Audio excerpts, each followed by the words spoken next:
Jaalala Feesbuukii. Magaalaa guddeettii Feesbuukii ni beektu. Miseenjara jennaan haalumaan deebistu. Gariin yeroo ammaa achitti wal argatu. Jaalala Feesbuukii waliin dhandhamatu. Heloo haay hey jechuudhaan jalqaba. Qubee seendii gochuuf harkiyoom dadhaba.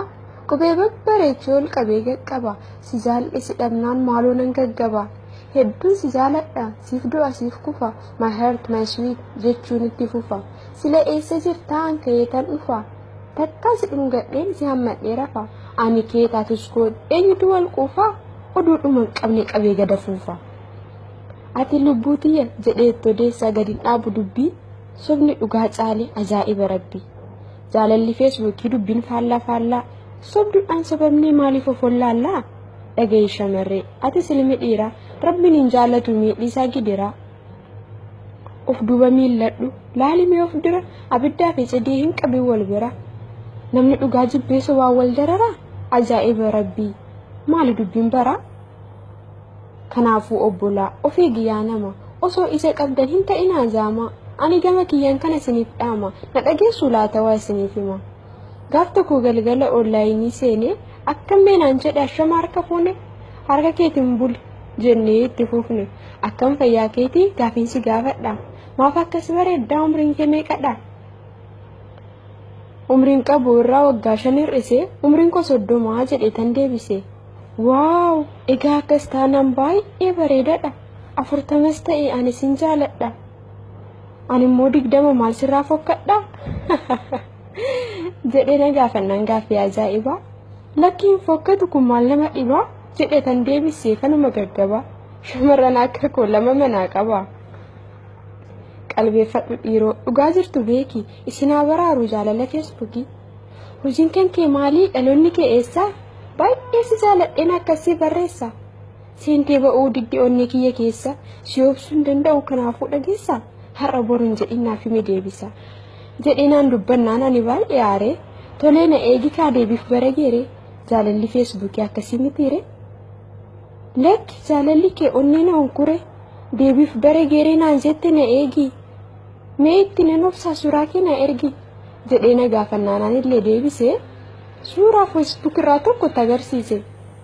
Lakki kanaa miti suuraan ani fedhu maal nan dhageessu moo wanta nani jedhu. Kana argeen jira biyya Feesbuukitti kan biraanaa ergi amuma ta'iiti. Sabboontuu Oromoo yaa intala biyya ani sin jaaladhaati yoomuu tiyya si obsuu dadhabe maaloo waannaa wayyaa vaayibarii ni qabda yaa jaalalleetiyya jedhee naaf feeree hoteela vaayibarii arrabni isaa damma dubbiin isaa waan biri ani sin jaaladha har'umarraa bari. Sagaleen kee kuni baay'uma bareeda halkanii fi guyyaa ani suma yaada. Lubbuu onnee too siif garaan na bada osoo allaattii ta'ee dhufe si barbaada. Imoo yoo qabaatte keessi na gammada mee viidiyoo bani si waliin haasa'a fuula kee daawwachaan sagalee dhagaa. Tolee ni haasofna si waliin dubbadha mee xiqqoo na eegi fuulatti waa dibadha. Naaf jiraadhu ati anis sin jaaladha. Jedhee yommuu sooku bilbila koo cufe waa taappen naan jedhe waatisaappiin dhufe. Lakki homaa miti moobaayilii kufe. Har'aaf nu haa ga'u oduu kan keessa kufe maaloo as deebii lakka akkasii miti ati jaartitii yan abbaa warraati. Jaalalti kiyyaaf keessaan guma dhumaati. Magaalaa guddittii Feesbuukii deemtanii maal bittanii galtuu maal gurgurattanii?